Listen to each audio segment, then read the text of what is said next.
Venga, vamos a resolver la PEC del 2023-2024 de funciones variables. Tenemos 5 preguntitas. En la primera me dan dos funciones, estas dos funciones en su dominio máximo, y me preguntan sobre el número de rectas asíntotas o asíntotas verticales. Lo primero que vamos a hacer va a ser identificar el dominio de ambas funciones. Observemos que cuando cogemos el dominio de nuestra función f, tendríamos que coger todos aquellos elementos x pertenecientes a R, tales que del valor absoluto no hay problema, aquí tampoco, pero como hay un logaritmo, no puedo tener cero dentro, es decir, el valor absoluto de x tiene que ser estrictamente positivo. Del cociente x cuadrado más 1, eso siempre es positivo, no se anula, no hay problema. Por lo tanto, como el valor absoluto de x siempre es positivo, el único elemento que estamos quitando de todos estos números reales es el punto cero. O sea que tenemos que todo r menos el cero. Para el dominio de la función g, tendríamos entonces de forma similar todos los puntos x pertenecientes a R, tales que tenemos un cociente, la parte de arriba no hay problema, el logaritmo vuelve a tener el mismo problema de que el valor absoluto de x tiene que ser estrictamente positivo, pero además, como estamos dividiendo, tengo una condición extra, que es el valor absoluto de x al cubo más el logaritmo del valor absoluto de x, eso tiene que ser distinto de cero.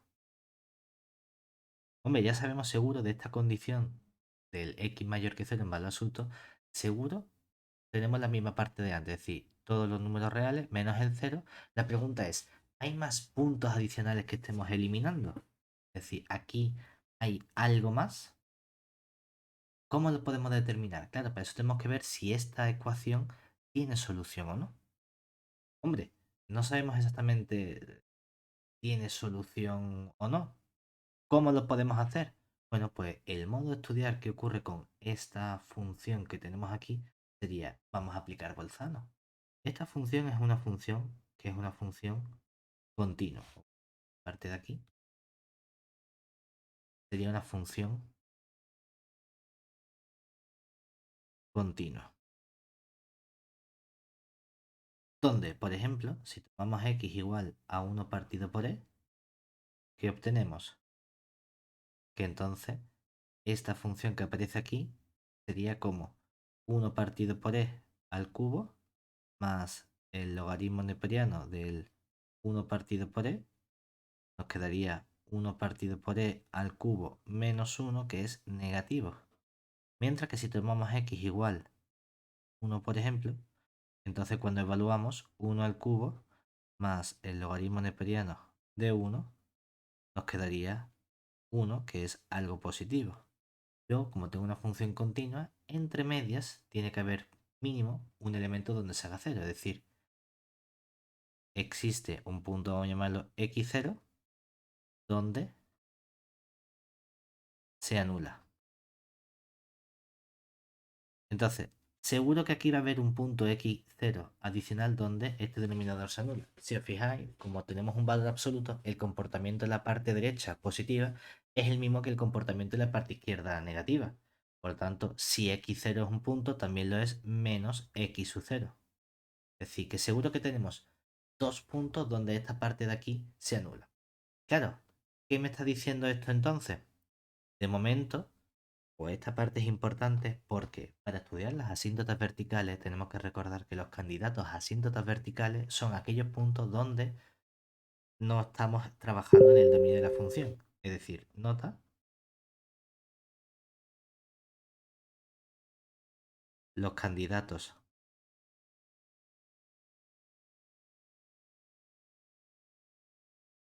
a asíntotas verticales son aquellos elementos, aquellos puntos que no estén en el dominio.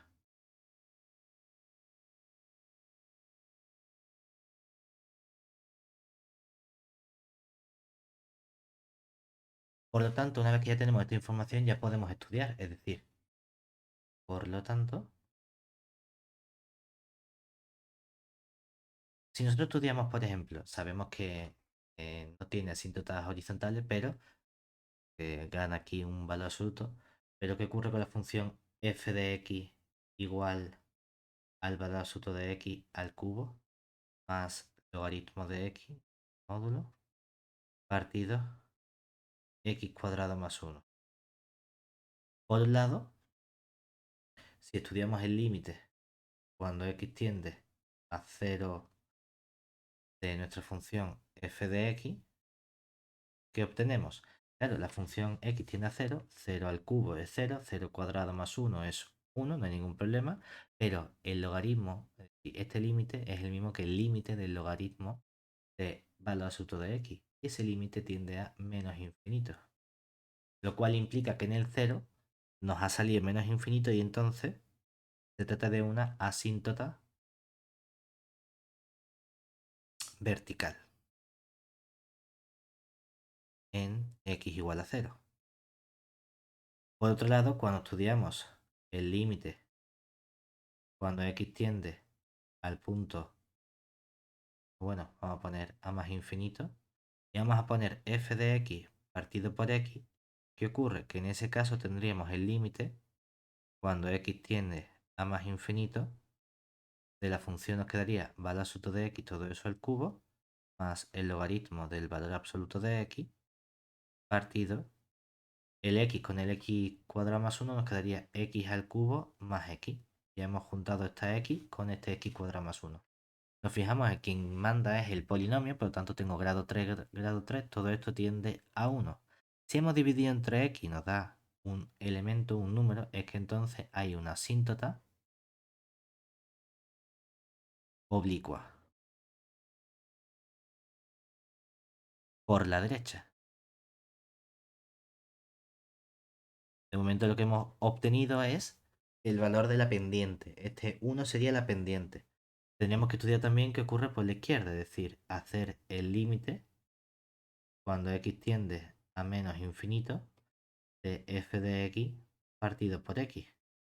Solo que entonces cuando lo hacemos por la izquierda, este valor absoluto sería negativo y entonces nos quedaría, en lugar de 1 positivo, nos quedaría menos 1. Entonces también tendríamos una asíntota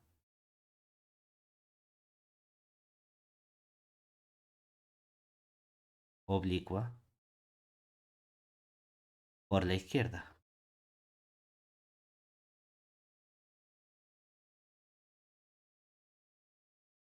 Si ahora estudiamos qué ocurre con la función g, ¿qué tendríamos? Para la función g tendríamos nuestra g de x, que es esta función x cuadrado más 1, partido nuestro valor absoluto de x al cubo más el logaritmo de x. Y entonces, ¿qué ocurriría? Realmente aquí a lo mejor hemos dicho que hay un punto de corte, solo hay un punto de corte porque esta función x al cubo más logaritmo de x, aparte de ser una función continua, es una función creciente, monótona. Por lo tanto, lo que obtenemos es que si hay un punto, solo hay un punto. Bueno, por más claramente. Aquí teníamos que estudiar igual los posibles límites, sería límite cuando x tiende a 0 dentro de la función g de x. ¿Qué ocurre ahora? El logaritmo tiende a menos infinito, esto a 0, 0 cuadrado más 1 es 1, 1 entre menos infinito nos quedaría 0. 0 es un número, es un elemento real. Por lo tanto, no hay asíntota vertical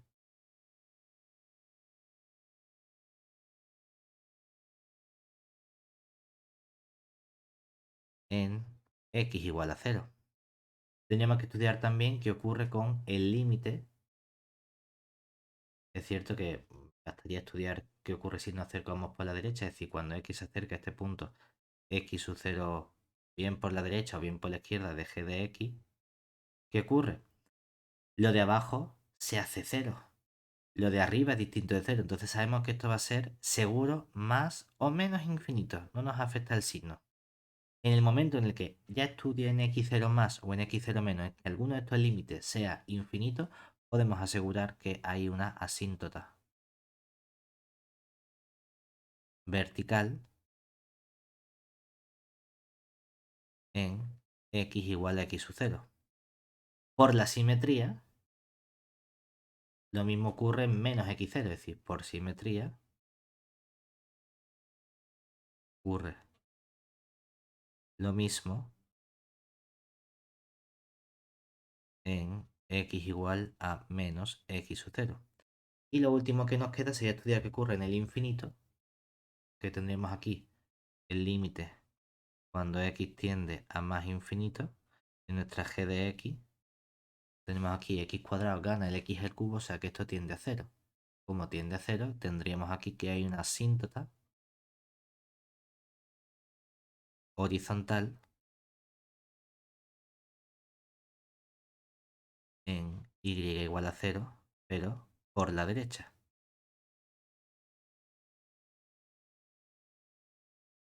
Y aquí de nuevo por la simetría, lo mismo ocurre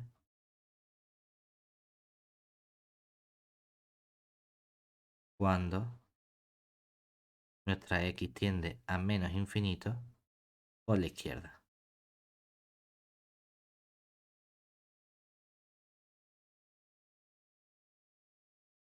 Básicamente, lo que acabamos de encontrar entonces es que de las posibles asíntotas que tienen nuestras funciones, resulta que, volviendo hacia atrás, la función f tiene una asíntota vertical, una asíntota oblicua y otra asíntota oblicua. En total tenemos tres asíntotas. La función g tiene una asíntota vertical en el x0, una asíntota vertical en el menos x0, una asíntota horizontal por la derecha y la misma asíntota por la izquierda. Claro, ahora es la duda. Mm, ¿Son la misma asíntota la recta horizontal por la derecha que por la izquierda? Hmm, Esa es la gran pregunta que tenemos que hacernos aquí. Yo las contaría como dos. Es cierto que coincide la misma recta, entonces la asíntota por la izquierda y la asíntota por la derecha en este caso serían la misma recta asíntota. Sirve lo mismo, se acerca a la misma función. De ese modo, decimos que como la recta horizontal por la derecha y la asíntota horizontal por la izquierda son la misma recta horizontal, la vamos a contar una única vez. En ese caso tendríamos dos rectas o dos asíntotas verticales, una horizontal, en total tres asíntotas. Y la función f tenía una vertical y dos oblicuas, pero tenían pendientes distintas, por lo tanto las cuento como funciones distintas. Dos asíntotas oblicuas también, en total tres asíntotas. Luego, la respuesta correcta en este caso sería f y g tienen el mismo número de rectas asíntotas, aunque por ejemplo no tienen el mismo número de rectas verticales, porque la función g tiene dos asíntotas verticales mientras que la función f solo tiene una. Si vamos a la pregunta 2, nos hace la misma pregunta que sería ahora si f tiene tantas rectas asíntotas oblicuas. Habíamos dicho que f tenía dos rectas oblicuas, mientras que g tenía dos, ¿cuáles? Que nos preguntan, horizontales. Claro, aquí, si vamos a ser consecuentes, si hemos contestado que f y g tienen el mismo número de rectas asíntotas porque contamos una vez la recta horizontal, entonces resulta que nuestra función f tiene dos asíntotas oblicuas distintas, pero la g tiene una única recta horizontal oblicua. Por lo tanto, la respuesta f de la A no sería correcta, porque f tiene dos oblicuas mientras que g tiene una única horizontal. Tanto f como g tienen rectas asíntotas, por lo tanto, la respuesta correcta en este caso, con esa idea, sería la C. Si hubiésemos dicho, no, mira, es que yo cuento estas dos rectas de forma distinta. Si hiciésemos eso, vamos a poner también las dos opciones, si yo hubiese dicho, estas dos rectas horizontales las cuento de forma distinta, entonces f y g no tendrían el mismo número de rectas y f y g no tendrían el mismo número de rectas verticales. Por lo tanto, en ese caso la respuesta correcta sería la C. Es como la otra opción extra. Si somos consecuentes con haber marcado la C, entonces aquí tendríamos que haber dicho, vale, Como he contado las dos rectas horizontales distintas, entonces F tiene dos rectas asíntotas oblicuas y G tiene dos rectas horizontales oblicuas. Entonces marcaría también la A. Entonces, si en la 1 marcamos la respuesta A, en la 2 debemos marcar la C. Si en la 1 marcamos la respuesta C, en la 2 debemos marcar la A. Simplemente eso. Venga, siguiente. Me dan estas dos series y me preguntan o me hacen preguntas sobre la convergencia. Fijaros que las dos series son series alternadas. Esta está un poquito escondida, pero podemos reescribir esta serie S2 como el sumatorio desde n igual a 1 hasta infinito de menos n elevado a n partido elevado a n factorial, que esto sería la suma desde n igual a 1 hasta infinito de menos 1 elevado a n elevado a n partido elevado a n y n factorial. Entonces, vamos a estudiar qué ocurre con los términos generales de ambas series. Es decir, estudiamos, primero,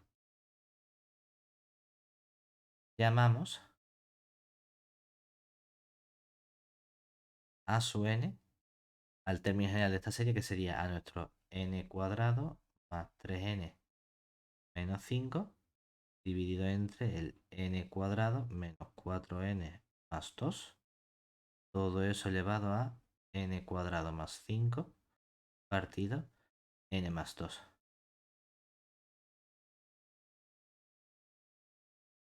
Luego, como este límite es un límite tipo 1 elevado a infinito, vamos a estudiar qué ocurre con el límite cuando n tiende a infinito.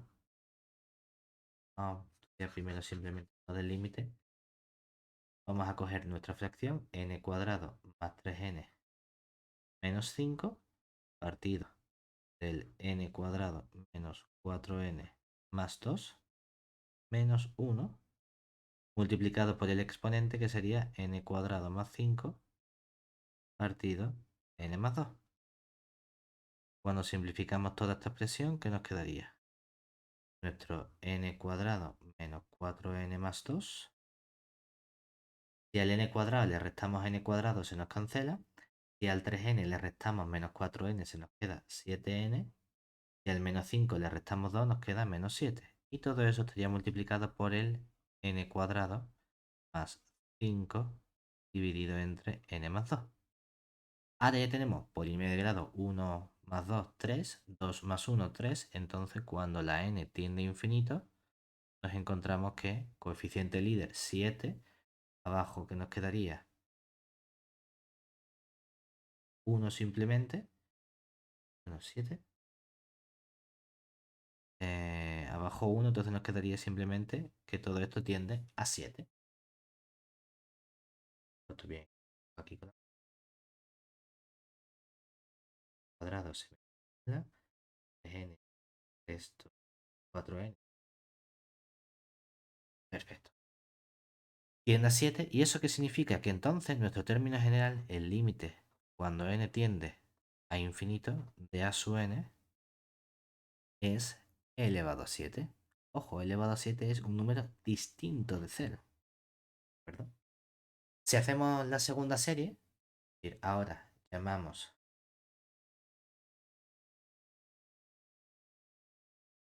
p sub n al término que sería n elevado a n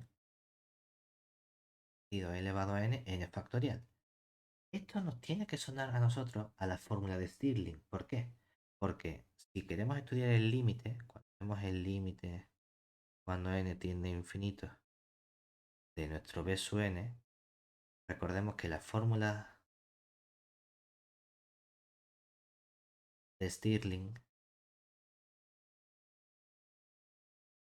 lo que nos dice es que n factorial tiene más o menos el mismo comportamiento que la raíz de 2pi n con el n elevado a n partido el elevado a n. O lo que es lo mismo, que si aquí estamos cogiendo el n elevado a n partido del n factorial, que esto tiene más o menos este b sub n el mismo comportamiento que la función 1 partido la raíz de 2πn. Pero si b sub n tiene el mismo comportamiento que esta función, ¿qué ocurre? El límite de 1 partido la raíz de 2πn es 0. Ahora, recordemos que el criterio de Leibniz para series alternadas pide dos cosas para garantizar la convergencia. Pide que, por un lado, nuestro término general a sub n sea decreciente y que este término a sub n converja a 0. Cuidado porque esta parte, esta segunda condición, es también condición necesaria. Es decir, si no se tiene que a sub n tiende a 0, entonces la serie no puede ser convergente. Claro, si volvemos a lo de antes, ¿qué ocurre? Para las primeras series, términos general a sub n no tiende a 0. Por lo tanto, automáticamente podemos decir que esta primera serie no es convergente. 100% seguro. Entonces, de la serie S sub 1 sabemos que no converge.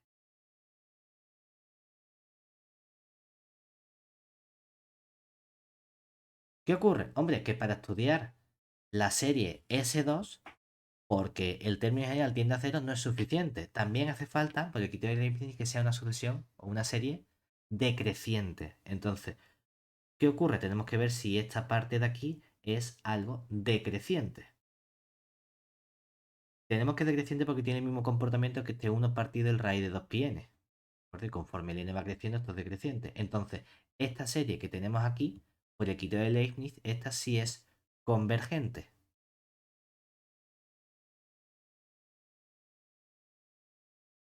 ¿Qué ocurre? Nos preguntan si ya sabemos convergencia y no convergencia. Y también me piden por serie absolutamente convergente. ¿Qué ocurre? La primera no es convergente, es decir, esta de aquí no converge. Si no converge, entonces tampoco converge absolutamente. La primera converge. La duda es si converge también absolutamente. Claro, para ver si S2 converge absolutamente,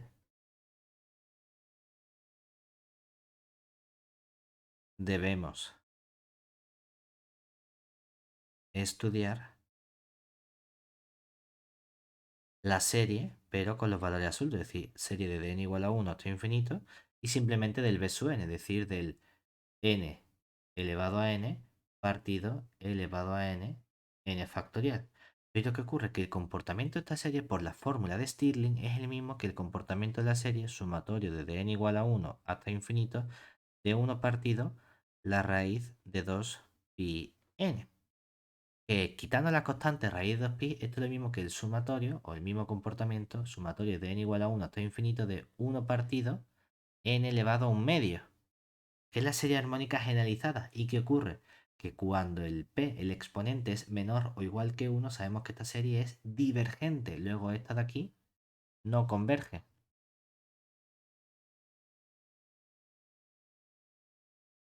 ¿Eso qué significa? Que la segunda serie tampoco converge absolutamente. Hombre, las series que convergen directamente pero no convergen absolutamente se llaman series condicionalmente convergentes. En este caso. Entonces, de momento, ¿qué podemos decir? ¿Solo una serie es absolutamente convergente? Ninguna de las dos series converge absolutamente, ¿verdad? Por lo tanto, aquí teníamos que la primera respuesta es falsa.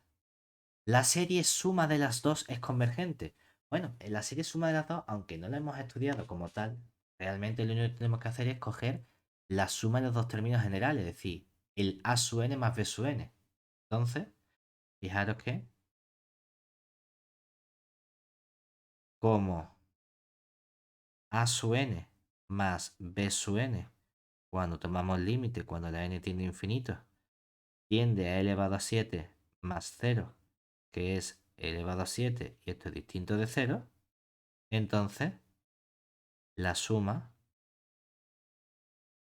no es convergente. Lo cual significa que la suma de las dos tampoco es una serie convergente. Por lo tanto, la respuesta correcta tiene que ser ninguna de las otras dos. Vale. Siguiente pregunta. Vamos ahora.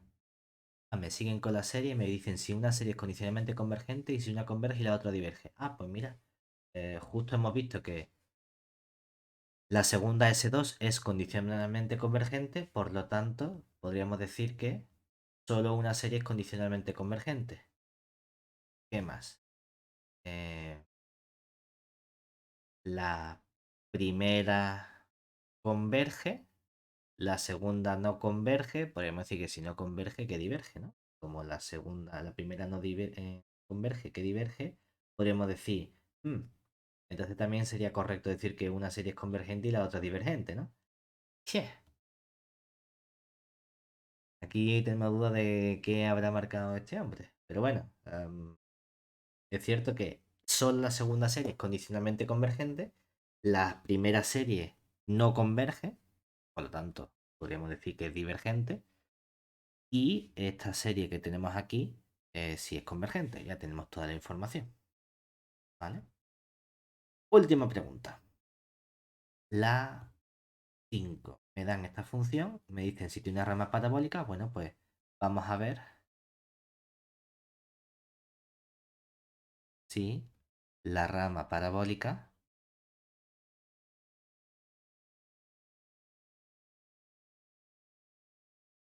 es igual a un cierto ax cuadrado más bx más c. Entonces, vamos a ir calculando cada uno de esos coeficientes como cuando hacemos con las asíntotas oblicuas. Es decir, calculamos el coeficiente a, sería el límite cuando x tiende a, por ejemplo, más infinito, f de x partido x cuadrado, como es un cociente de polinomio, el comportamiento más infinito y menos infinito va a ser el mismo. Nos quedaría aquí el límite cuando x tiende a más infinito de x cuarta más 1. Lo dividimos entre el x cuadrado con otro x cuadrado, sería x cuarta, y aquí un x cuadrado. Ya hemos multiplicado el x cuadrado por todo esto. Cociente de polímero de grado 4, coeficiente líderes que vale 1. Ya tenemos la A. Análogamente ahora calculamos la B. Para calcular la B tenemos que estudiar el límite cuando x tiende a más infinito de a la f de x, le resto ya el ax cuadrado, que sería el 1 por x cuadrado, y todo eso lo divido entre la x para obtener justamente este valor b. Nos quedaría el límite cuando x tiende a más infinito de la función f de x, sería nuestra x cuarta menos 1, más 1 entre el x cuadrado menos 1, le restamos x cuadrado y dividimos todo ello entre x. Tendremos así el límite cuando la x tiende a más infinito de. En nuestro cociente tendríamos abajo el x con el x cuadrado, nos quedaría x cubo menos x. Arriba x cuadrado, restamos x cuarta menos x cuarta, se nos cancela. Nos quedaría el 1 y menos 1 con el menos x cuadrado me quedaría más x cuadrado. ¿Qué ocurre? Grado 2, grado 3, todo esto tiende a 0. Y ya por último sacamos nuestra c, que sería el límite cuando x tiende a más infinito. Y tan solo tenemos que estudiar ahora la f de x, restarle el 1 por x cuadrado y restarle el 0 por x. ¿Qué nos quedaría? Pues simplemente el límite cuando x tiende a más infinito. Y aquí tenemos que hacer esta parte de arriba sin dividir entre x, es decir, que nos quedaría el x cuarta más 1 partido el x cuadrado menos 1 menos x cuadrado. Todo eso nos ha quedado el límite cuando x tiende a más infinito de x cuadrado menos 1 abajo.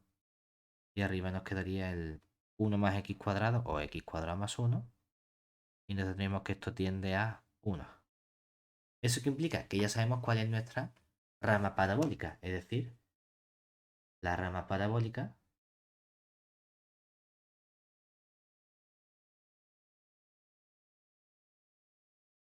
sería función igual a x cuadrado más 1. Claro, cuando representamos esta rama, ¿qué ocurre?